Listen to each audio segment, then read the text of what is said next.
निर्णय लिया है। और उसमें सबसे पहला निर्णय तो ये है कि जो सारे प्रमाण पत्रों की जांच को हम लोगों ने आवश्यकता बनाया था नियोजन के पहले, उसमें संशोधन करके हम लोगों ने जो ये STET वाला या TET जो एलिजिबिलिटी पात्रता परीक्षा में जो उनकी उत्तीर्णता संबंधी जो प्रमाण पत्र हैं उसको केवल आवश्यक करते हुए, जो हमने आपको कहा 95% हो गया है और जो बचा कुचा भी है वो 2-4 दिन में हो जाएगा, तो हम लोग अब बाध्यता उसी की कर रहे हैं कि जिनका भी वो हो गया है उनको हम लोग नियुक्ति पत्र दे देंगे। प्रशिक्षण संबंधी प्रमाण पत्रों का सत्यापन काम चल रहा है और आगे भी हम लोग तेजी से करेंगे, लेकिन जिन लोगों का चयन कार्य पूरा हो चुका है उनको हम अगले सप्ताह यानी 23 तारीख से हम नियुक्ति पत्र का वितरण काम शुरू कर देंगे। 23 तारीख से चयनित अभ्यर्थियों को नियुक्ति पत्र दिया जाएगा लगातार, और ये नियुक्ति पत्र जो उनकी नियोजन इकाइयां हैं उसके द्वारा, जो सामान्य रूप से जो की नियुक्तियां उन्हीं के द्वारा की जाती है, तो नियोजन इकाइयों द्वारा हमारे शिक्षा विभाग के अधिकारियों की देखरेख एवं उनके अनुश्रवण में उनके द्वारा नियोजन पत्र, नियुक्ति पत्र दिया जाएगा और नियुक्ति पत्र प्राप्ति के साथ ही वो योगदान भी कर सकते हैं। इसलिए उस दिन से उनके सर्विस की, उनकी सेवा की मान्यता या उनका सेवा काल प्रारंभ हो जाएगा। और जिन अभ्यर्थियों के सारे प्रमाण पत्रों, खास तौर से दोनों प्रमाण पत्र, TET वाली और प्रशिक्षण वाली, दोनों प्रमाण पत्रों की जांच पूरी हो चुकी है, उनका तो वेतन भुगतान भी तत्काल प्रारंभ कर दिया जाएगा। और जिनका कोई प्रमाण पत्र का सत्यापन बाकी है उनका भुगतान वो सत्यापन के पश्चात किया जाएगा। हालांकि उनकी वरीयता, उनके वेतन की देयता उनके योगदान की तिथि से बनी रहेगी, लेकिन आप भी समझ सकते हैं कि अगर बिना सत्यापन किए देने में फिर वित्तीय अनियमितता और फिर रिकवरी और फिर तरह तरह की बातें आ जाती हैं। इसलिए हम लोगों ने ये महत्वपूर्ण फैसला अभ्यर्थियों के हित में, छात्र के हित में और प्रारंभिक शिक्षा के हित में हम लोगों ने आज लिया है कि हम 23 से उनको नियुक्ति पत्र देंगे और वो तत्काल योगदान भी कर सकते हैं। इस संबंध में विस्तृत दिशा निर्देश उनके पदस्थापन के संबंध में भी विभाग के द्वारा जो नियोजन इकाइयां हैं उनको दी जा रही है। एक चीज और हमको आपको सूचित करना है कि जो अभी जांच हुई है उसमें भी समझिए कि लगभग अभी तत्काल हम लोगों ने फिगर कैलकुलेट कराया है, तो उसमें से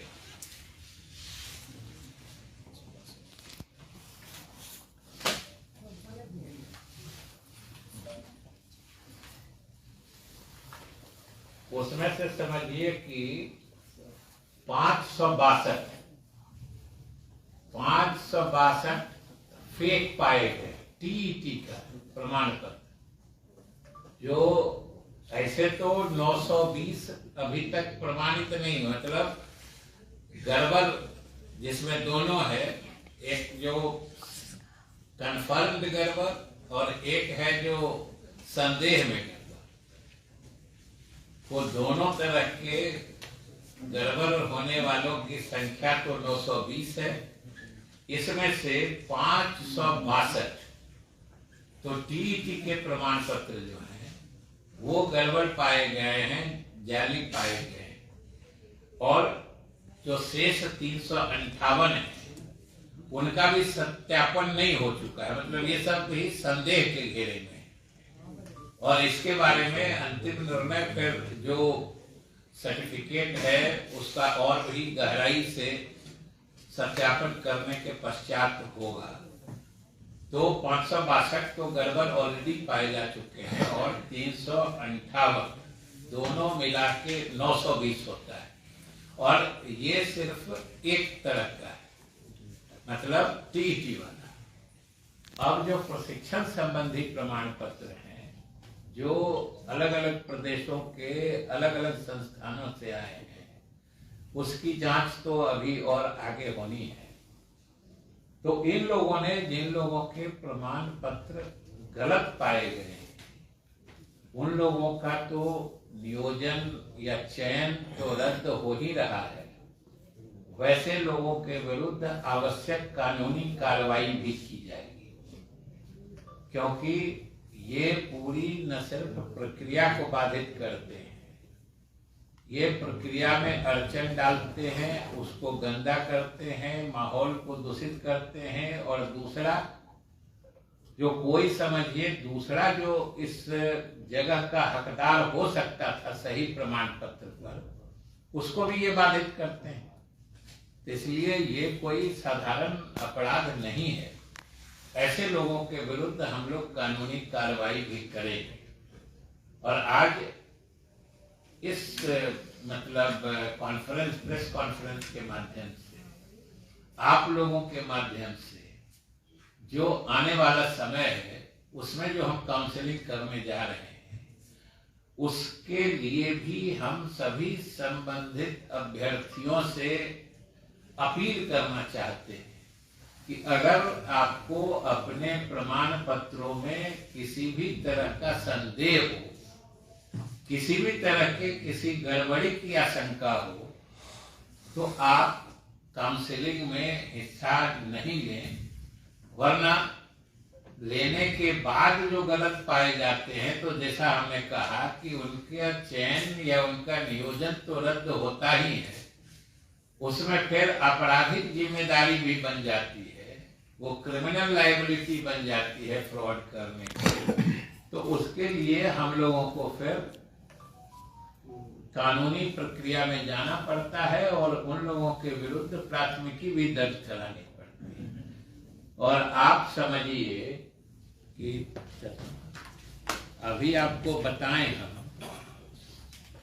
कि डिस्ट्रिक्ट वाइज वे फिगर है कि सबसे अधिक भोजपुर में सीटीईटी जो होता है, सीटीईटी के 93 सर्टिफिकेट जाली पाए गए। इसी तरह पूर्वी चंपारण में 65 जाली पाए गए। समझिए कि जो नालंदा में सीटीईटी का 13 है, मुजफ्फरपुर में सीटीईटी का 29 गड़बड़ पाया गया है। नालंदा में तो बीटीईटी का 25 गड़बड़ पाया गया है। सिवान में बीटीईटी का 35 मतलब जाली या गलत प्रमाण पत्र पाया गया है, जिन लोगों ने जमा किया है। इसी तरीके से और भी जिले का है जो कुल संख्या हमने आपको बता दिया। सबसे अधिक वाले यही लोग थे, जो 65 है पूर्वी चंपारण में, 93 भोजपुर में है। जिला छोटा है लेकिन देखिए कितना गलत सर्टिफिकेट वहां दे दिया है। तो इस तरीके से अब इन सब लोगों का तो नियोजन रद्द करके हम लोगों को आगे कानूनी कार्रवाई भी करनी पड़ेगी। इसीलिए हमने कहा कि आप लोगों से यह भी निवेदित कर दें, आप लोगों के माध्यम से, कि जिनको अगर अपने प्रमाण पत्र के विश्वास मतलब उसके ऑथेंटिसिटी, उसके वेरासिटी जो कहते हैं, सत्यता पर जरा भी शक हो, क्योंकि कभी कभी हम जानते हैं कि गांव के जो भोले भाले लोग होते हैं उनको किसी संस्थान के नाम पर धोखाधड़ी करके कुछ अदरवाइज तरीके से इन्फ्लुएंस होके जाली प्रमाण पत्र दे दिया जाता है क्या बेच दिया जाता है, और वो उसमें उलझ के रह जाते हैं। तो ऐसे लोगों से हम कहना चाहेंगे, अपील करना चाहेंगे कि वो लोग अब एक तो गलत जगह फंस गए, अब दूसरे फिर ऐसा गलत काम न कर दें सरकारी प्रक्रिया में कि फिर उसके लिए उनकी आपराधिक जिम्मेदारी बन जाए और वो फिर मतलब उन पर प्राथमिकी या कोई दर्ज करना पड़े या फिर आगे कानूनी पछड़े में वो पड़ेंगे। तो इससे बचना चाहिए। तो हमको आज विशेष रूप से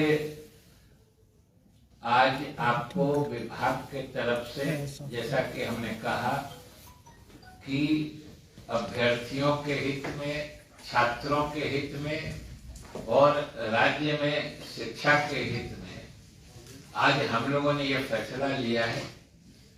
और जो प्रमाण पत्र, जैसे हमने कहा कि टीईटी वाला तो मोस्टली हो ही गया है और हमको लगता है 23 तक हम लोग वितरण करेंगे, तब तक बचे हुए जो चयनित लोग हैं उनका भी हो ही जाएगा। इसमें भी हम लोग अब जो राज्य कहीं कहीं से अब 5-10 संस्थान है तो state dedicated nodal officer type का हम लोग देंगे, जिससे कि आगे की मतलब उसका सत्यापन का कार्य पूरा हो सके। वो जाके एक ही साथ हर जिले के उस प्रदेश के जो अलग अलग संस्थानों के प्रशिक्षण प्रमाण पत्र जमा किया है जिन अभ्यर्थियों ने, उनकी जांच वो कर सकेंगे, ऐसी हम लोग व्यवस्था कर रहे हैं। और इसीलिए हमने कल परसों या बीच में जब भी आप लोगों के द्वारा ये परीक्षा की गई थी जो कब से बटेगा, तो हम बराबर कहते थे जो 25 तक तो हम लोगों ने कहा है कि बांट ही देंगे। ऐसे हम लोग कोशिश में लगे हुए हैं कि उसके पहले भी दे दें, क्योंकि हम लोगों को भी अच्छा नहीं लगता।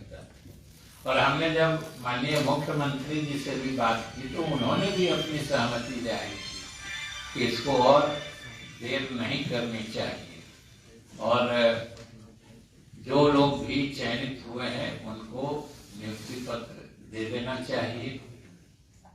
इसलिए हम जो चयनित हुए हैं आप इन्हीं लोग के माध्यम से उनको शुभकामना भी दे रहे हैं। साथ